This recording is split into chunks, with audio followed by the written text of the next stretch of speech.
Good evening to all of you. स्वागत है आप सभी का हमारे यूट्यूब चैनल में। हमने आपको व्यंजन वर्णों के वर्गीकरण के बारे में बात की थी। तो सबसे पहले मैंने आपको सामान्य रूप से व्यंजन वर्णों को कितने भागों में बांटा गया ये हमने बताया। दूसरा हमने बताया कि प्राण के आधार पर, तीसरा हमने घोष के आधार पर, और चौथा आज बता रहे हैं उच्चारण के स्थान के आधार पर व्यंजन वर्णों को कितने भागों में बांटा गया है। तो यहाँ पे 8 भाग देखेंगे।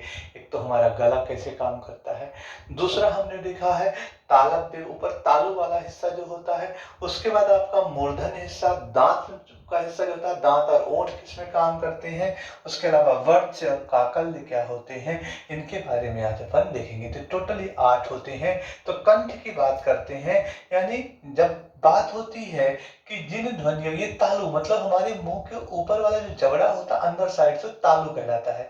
तो जब बात होती है कि जिन ध्वनियों के उच्चारण में तालु का सबसे पीछे वाला भाग, क्या कहे हैं, तालु का सबसे पीछे का भाग की बात करते हैं, यानी जिन ध्वनियों के उच्चारण में तालु का सबसे पीछे का भाग मदद करता है, उसे क्या कहते हैं, उसे आपका कंठ कहते हैं। तालु का सबसे पीछे वाला भाग उसे कंठ कहते हैं। मतलब इसमें क्या आ जाएगा, इसमें आ जाएगा का आ जाएगा। जैसे आप लोग पढ़ते हैं खा आ जाएगा, उसके बाद आपका गा आ जाएगा, घा आ जाएगा, अंगा आ जाएंगे। यानी इसको अपन का वर्ग भी कह सकते हैं, कह सकते हैं। यानी आपकी बात करेंगे कंठ अर्थात का वर्ण की बात करते हैं, ठीक है ना। उसके बाद अगर हम बात करते हैं तालव्य की बात करते हैं, तो जब हम तालव्य की बात करते हैं तो ये हमारी जो तालु होती है ऊपर वाले जबड़े के अंदर साइड का, तालु का जब अग्रभाग, यहाँ पे क्या बोला गया है, तालु का अग्रभाग की बात करते हैं। यानी जब हम बात करते हैं कि तालु का जब सबसे अग्रभाग मदद करता है तो उसे क्या कहते हैं, तालव्य कहते हैं। इसमें क्या आ जाएगा, चा, छा, जा, झा और इया, यानी इसको हम क्या कह सकते हैं, चावर्ण कह सकते हैं कि नहीं कह सकते हैं, ठीक है। उसके बाद अगर हम बात करते हैं तालु का अग्र भाग बोला है, यानी चा, छा, जा, झा और इया। इया के अलावा यहाँ पर 2 शब्द और आते हैं, या और शा। या और कौन से आ जाते हैं, सा। यानी या और शा जो होते हैं ये भी किस में आते हैं, आपके तालव्य में आते हैं। यानी अब जब बात करते हैं कि जब तालु का सबसे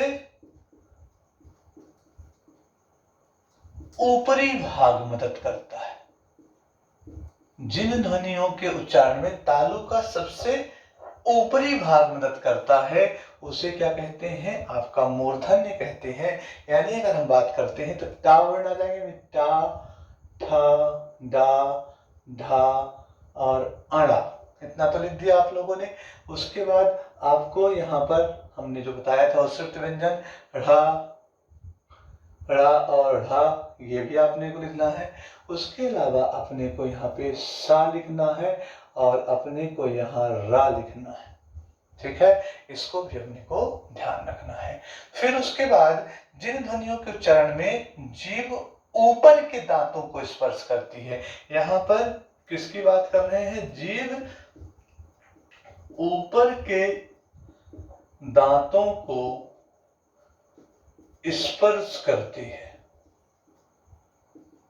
क्या कहा है, जीभ ऊपर के दांतों को स्पर्श करती है। ऊपर वाले दांत, इधर वाले मैक्सिला बोन्स के आसपास वाले दांत जो होते हैं, जब इनको स्पर्श करती है तो वो क्या कहलाते हैं, यानी ये आपका टा वर्ण हो जाएगा, टा वर्ग हो गया। उसके अलावा और भी बहुत सारे हैं।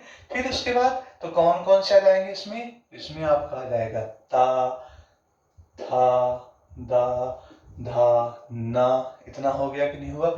और उसके अलावा इसमें आ जाएगा शा और ला, ये दोनों चीजें भी इसमें ऐड हो जाएंगी। इसमें रा और शा ऐड हो गया है, ठीक है। उसके बाद जब ओष्ठ की बात करते हैं तो दोनों ओंठ जब परस्पर मिलते हैं, दोनों ओंठ जब परस्पर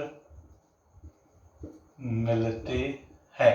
कौन कौन से मिलेंगे? तो ये ता वर्ण हो जाएगा, ये ता वर्ण तो हुआ कि नहीं हुआ, ठीक है। और यहाँ पर जब दोनों ओंठ परस्पर मिलते हैं यानी पा, फा, बा, भा, मा, यहाँ तक हो गया कि नहीं हो गया?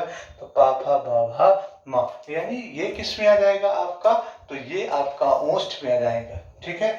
उसके बाद अगर बात कर रहेंगे जिन ध्वनियों के उच्चारण में क्या होता है, ऊपर के दांत,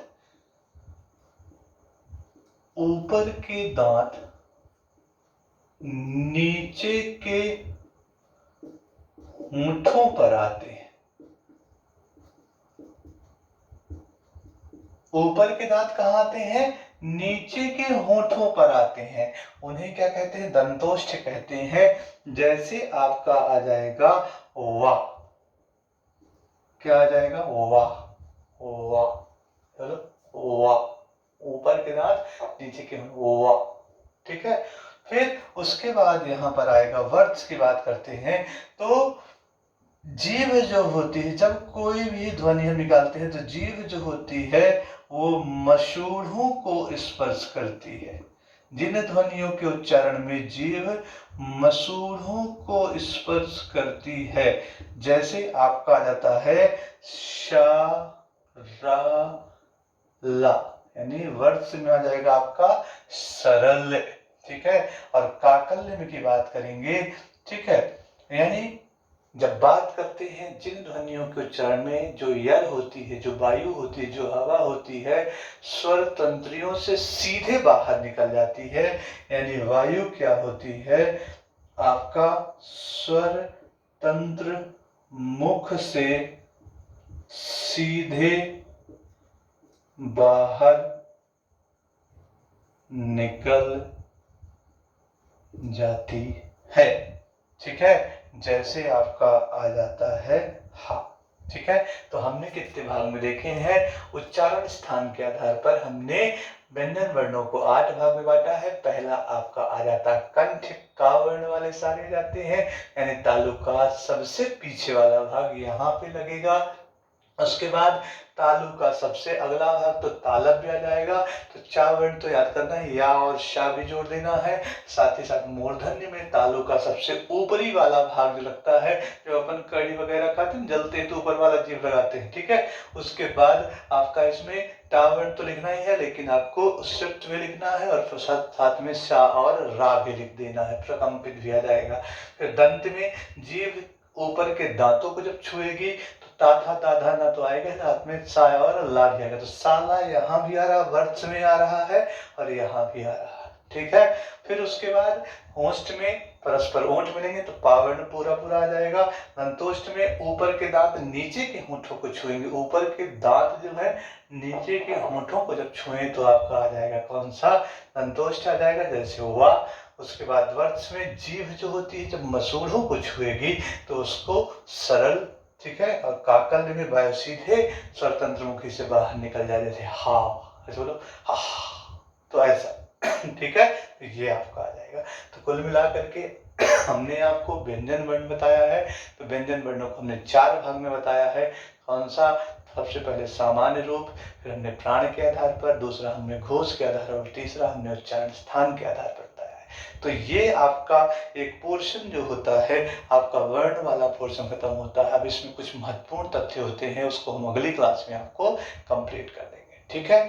थैंक यू। नोट करिए, चैनल को सब्सक्राइब और शेयर जरूर करिएगा। Thank you.